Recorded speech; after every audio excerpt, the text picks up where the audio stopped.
welcome to the video. This video is where we introduce our Shaky Isles project. But we're probably the double shake. We're probably going to find somewhere quieter, eh? But this is really pump and swell here, eh? Yeah.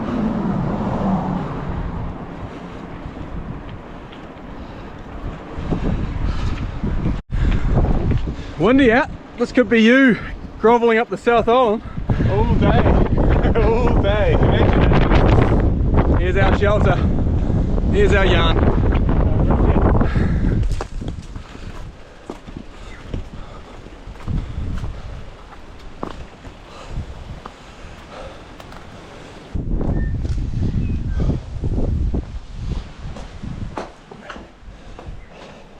Alrighty, found the spot. Here we are. It's secluded enough, hopefully, to not get that horrific northwest wind that we get here in Christchurch a lot. It's absolutely howling today. Yeah. Good example of the weather. It's foreshadowing of what's to come. Good foreshadowing. Yeah. So, in less than a week, and definitely less than a week by the time I edit this, we are going to be lining up and doing what we've called the double shake. Yeah, on the 18th, Saturday the 18th, the double shake, Project Double Shake. Sounds official now. Yeah. And Rufus knows a lot more about this than me because it's taken place on the Shaky Isles route, which is created by Brian Alder, who created the Tour de Waipunamu race and is the race organiser for that. You know, there's a lot of really good gravel riding that's very quiet roads. And the cool thing is, it's kind of, the other thing that became apparent is you could connect up kind of small town New Zealand through and go to places that people don't go to very often. Yeah. And kind of like, you know, I know, you know, that's one of the things I loved about the Tour Divide was connecting small town America to a place that you wouldn't normally go to. And I kind of thought that was another really nice thing about it. You're avoiding the tourist spots, you're avoiding the places that people go to often, and you've got, you know, places that you don't really have a reason to go there for any other reason, you know. And I've always thought those sorts of towns, when you end up in them, are very interesting places to be in. Yeah. So it's kind of a combination of all of that. Yeah.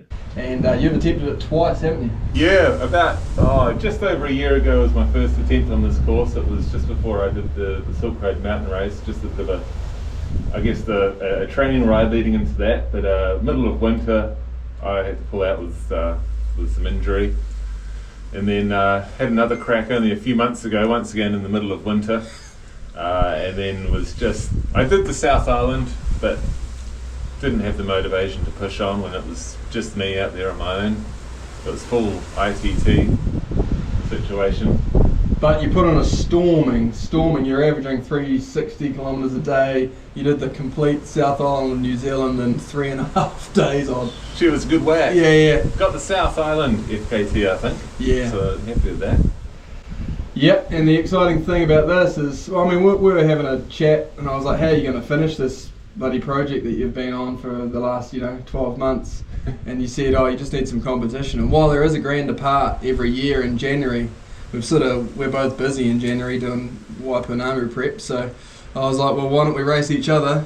And then I think you came up with the idea with, why don't we go different directions? That's when the grand idea kicked off, wasn't it? Yeah, doing the same event, same course, but starting at opposite ends. Yep. Which is, I don't know, it's a bit of a twist on this ultra stuff I don't think I've seen before. Yeah. Not really, not with this head-to-head format anyway. The Corpeco and North Island does both directions and things like that, but this is just head-to-head, same route, first one to the end, there's a winner and a loser. Throws a real curveball into the works in terms of us racing each other. Yeah. Not being in front or behind the other one, we don't know who's in the lead until like probably the last day or two, really, eh? Yeah, exactly. So you're going to be it's hard to know how you're going to pace yourself when you don't know. It's just, you're just going to, I don't know what the strategy is going to be for that. No, I think it falls more in your court personally, considering the way you race, which is just go as All hard in. as you can. All in, all the time. Yeah.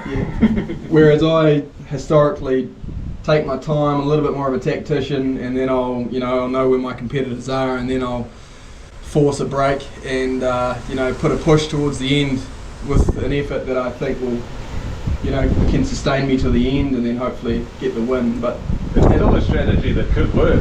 It's just so hard to know, so hard to gauge how hard you'll have to push at the end. Exactly. I don't know how fast you're going. Yeah. So I don't know how close I need to be to make that push at the end work.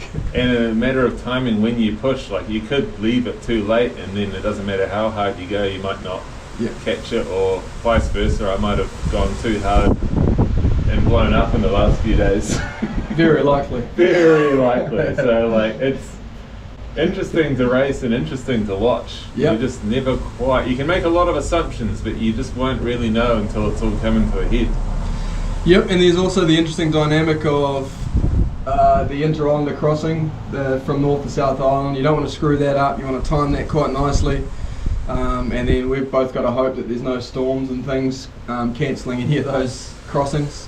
Yeah, it's a little bit tricky on that front also, just because it's not like a consistent ferry every 3 hours. Like on the way up, I know that like my last ferry is at 9 o'clock at night, and then the next one's not till I think 8 o'clock in the morning or something. Big gap if I miss that. But then if I'm not, it's just I feel like it's going to be a race in two halves, a race for the ferry and then a race to the finish. Yeah. And also counterintuitively to those Kiwis, the North Island has actually got considerably more climbing, and it's 1,600 kilometres versus 1,300 kilometres to the South Island. So it's bigger. Yeah, we know we're going to be crossing each other in the North Island. It's just how far down is the question. I think once you get past Palmerston North, going north, it's pretty much continuous hills the whole way. And when Bevan and Benny did it, they were averaging 280, 250 Ks a day in the South Island. The North Island, they started dropping, the numbers started going down and down and down until they were averaging 200 Ks a day. Wow. North Island's brutal. I've got very little experience apart from being born there. I've got very little experience of the North Island. You haven't made it to the North Island. I've done a tiny amount, but next to nothing compared to what I've done in the south. I don't know it, that's for sure. No. But if you're looking on the map, it's definitely not got the big mountains the South Island has. It's just got a lot of little hills. Brutal, the punchy. South Island is more just big, long climbs, but it doesn't add up to nearly as much. No, exactly. Yeah.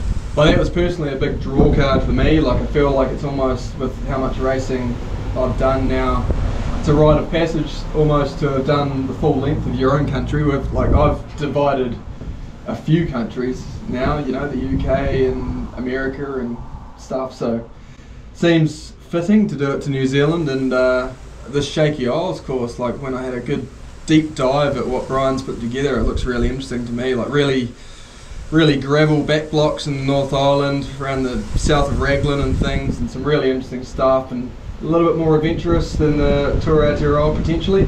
A lot logistically more straightforward as well. There's less ferries or sections of trail are closed at during certain times on the other one, I think. So it's more just straightforward. This is the route. You just, apart from the ferry in the middle, you just go for it. Yeah, it's all public. It's nothing fancy, and there's a fair bit of road, but I think the majority is gravel. So Brian was telling me it's definitely gravel bikeable, but we've both chosen bikes with flat bars due to hand numbing issues over the years. We both do better with flat bars, eh? Yeah, I don't know if it's just because we've had mountain bike backgrounds, but whenever I spend multiple days on a drop bar, my hand, actually the last time I did the South Island, it was only 3.5 days and my hands were ruined for about 4 months. So no more drop bars for me. Yeah. It's, as you say, a gravel bike would be the logical choice for this course, but yeah, for sure. flat bars are the way for us. Yeah, Both of our bikes have been handcrafted by Rufus, so that's Super originals. super originals. And we do actually, we've put some effort into getting some support behind us for this project, which is new for us, which is cool. Yeah, it's amazing. So we've got some people to shout out. Tailfinner behind it. They're supplying the bags. I'm going to have more than what you've seen there showing up this week. And we've got Redshift. Both of us are running seat and suspension stems. Yeah, yep. And then POC. We've both got fresh helmets on. Fresh lids, full kit. Full kit.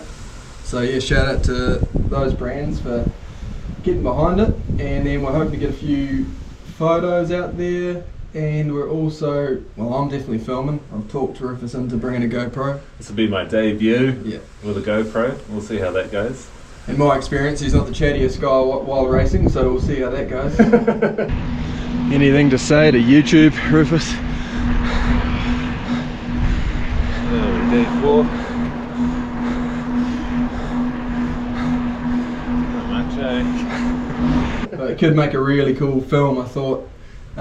Cutting to and fro, between us, and we both realised that the course is so long, 3,000 kilometres, 36,000 metres climbing, that our pace will even, in terms of there being an advantage going either direction, apparently there's not. Brian said the same thing. It's just so long, it doesn't really matter. But localised weather systems, and in particular wind, will be really telling. Which is really down to, there's prevailing winds, but it's mostly going to be luck. Who gets the best weather. Yeah. And that's going to be pretty big. Yeah, as you say, the longer the course gets, the less it matters which way you do it. So it's going to be who gets the headwind. Who gets the headwind, and yeah. So that's, especially in key areas, I suppose, is that, there's a big section of Canterbury Plains, which is over 100 kilometres at least. Mm. And if Rufus cops like a prevailing nor'west to the face, then there's a couple of hours in there at least. Yeah, that's the difference between crawling along at like 15 k's an hour versus 30, eh? Yeah. Yeah, so we're conscious of that, but we're just willing to, that's sort of what makes it exciting more than anything, just like not knowing. And also people trying to predict who's going fast and who's not on the map progress. So there'll be live timing. Put a link in under the video, and we're kicking off on the 18th, Saturday the 18th, New Zealand time at 8 AM. I'll be in Spirit Bay, the northern tip of New Zealand, and Rufus will be in Bluff Hill, right on the top. Bluff Hill. Yeah, but otherwise it's very much an unsupported event as per the usual ultra cycling rules, I guess. But we're more than keen to see people out there. I guess in terms of fairness, if someone's going to bring you a can of Coke, just make sure you bring the other guy one, otherwise it's a no-go. Yeah, otherwise it's who's got the most mates. Yeah. And what else? What else we got rules-wise? Standard stuff, pretty stringent. No booking or anything from third parties, and no outside support in any form. Yep. Can ride with us, but probably just for half an hour or something. We don't want to be, there's no drafting and there's no moral support for long periods of time. But yeah, come out, take a photo, tag us, we'll be sharing it. Hopefully we'll be trying to get some sort of social media out there. We'll try and do our best to post as we're going, but that's always a hard task. Yeah, if you keep an eye on us and on Instagram, that's the best way to get updates from us. Otherwise, stay tuned for the video, which will be, in a month or two's time. Yeah, you'll get a full debrief afterwards. Yeah, true. There'll be the stories will come out. There'll be a debrief. Could be a bike check. Probably not. We're only about 4 days out. Stuff's still in the mail, so... I'm running a dynamo. Rufus isn't running a dynamo because I like to, charge things and listen to music, and I like a good quality light at night time. Rufus just likes to YOLO and go fast. I would say we often get lumped together as the same kind of people because we finish in roughly similar times, but everything is different, isn't it? Like the gear we're going to be taking. We've often got our own ideas, what works there, even what we're sleeping in, what we eat, all that kind of stuff is vastly different. Very unique. Yeah, well, I think that's a pretty good roundup. That's managed to happen in one take, which Just got on a roll. yeah. So I'll just post this up and then put the link to the tracking and enjoy. You've welding today? Yeah, I've still got a bike to build before we do this race. One more bike. One more bike. It's been it'll be 3 frames and 3 forks in the last week. Hectic. Yeah. And then this week's just full prep for the shake. Yep. People want to know, or maybe I want to know, Rufus, are you going to bring more of a sleep system than what you did last time in the middle of winter? Well, I'll let people know, last time we ended up with frostbite. Well, first attempt I got frostbite in the toes, or frost nip, maybe you'd say technically. Yeah. Second time my sleep system was a sole bivvy and just a jacket, I guess. And a mattress though. And a mattress, Yeah, of course, yeah. that was pretty key. Yeah. And that was actually alright. So, it's a lot warmer now. Are you going to bring a sleeping bag? No. I don't know exactly what I'm bringing yet. Because you don't want to tell me. It'll be a combination of layers of some sort, jacket and I don't know exactly what yet. I'm going to see, once all the bags turn up, I'm going to see what I can pack and that'll be the decider how warm I'll be at night. Far out. That's confident from a man with not a lot of meat on the bone, eh? Look at those pins. Just a set of lungs with a head. That's all you need. It's all about lung. It's really cool for me because put all that effort, Rufus did as well, getting this divide bike ready for Tour Divide, and then the pneumonia hit me and I'm just running basically the complete divide setup. I thought to myself, how can I use this bike as is? And Shaky Isles is really similar to Tour Divide. Well, yeah, it's a good contrast. It's virtually, well, I've not done the divide, but from what I hear, it's virtually the same thing, eh? Yeah, just gravel and a bit of road and stuff like that, minimal single track. So, yeah, just use this bike finally for what it's made for. Only 2 months ago, you were talking about building a whole nother bike for the Shaky. I know. But you already had another 4 bikes to build, so. I had a lot more bikes to build and I realised I actually needed to get fit as well. I've had a whole winter or almost the whole year of not doing a whole lot. So yeah, getting a few Ks in during the weeks, just like I say, not the kind of prep I'd normally do into an event, but luckily it's I'm only up against you and I feel like we're both pretty similar physically at the moment. Yeah. Neither of us are fully prepped. Yeah, in context, like neither of us have completed an event since Silk Road really, so yeah, first and foremost it'll be good to finish something. Yeah. And this is a pretty cool project to try and finish. Sweet, so it's the afternoon after filming that and I realised I forgot to mention that I am flying up to Kirikiri this coming Friday, so that's the 17th of October, and my plan is currently to take a bus from Kirikiri to Kaitaia. There is one in Intercity, and then I'm going to pedal my way up over 100 k's I think, from Kaitaia up to Spirit Bay up north, basically Cape Reinga. Because the shuttle service is like, I don't know, $350, $400 unless you share it and stuff, and of course I don't think anyone else is going to be heading up there at that time. And I want to reach out if anyone's got any advice around this. Of course there'd be heaps of people that would have done something similar for TA. That's a cheaper option, or maybe something I've missed in the research. Leave a message because that could help me out. I'd prefer not to be pedaling 100 k's the day before starting a 3,000 k ride. Thank you.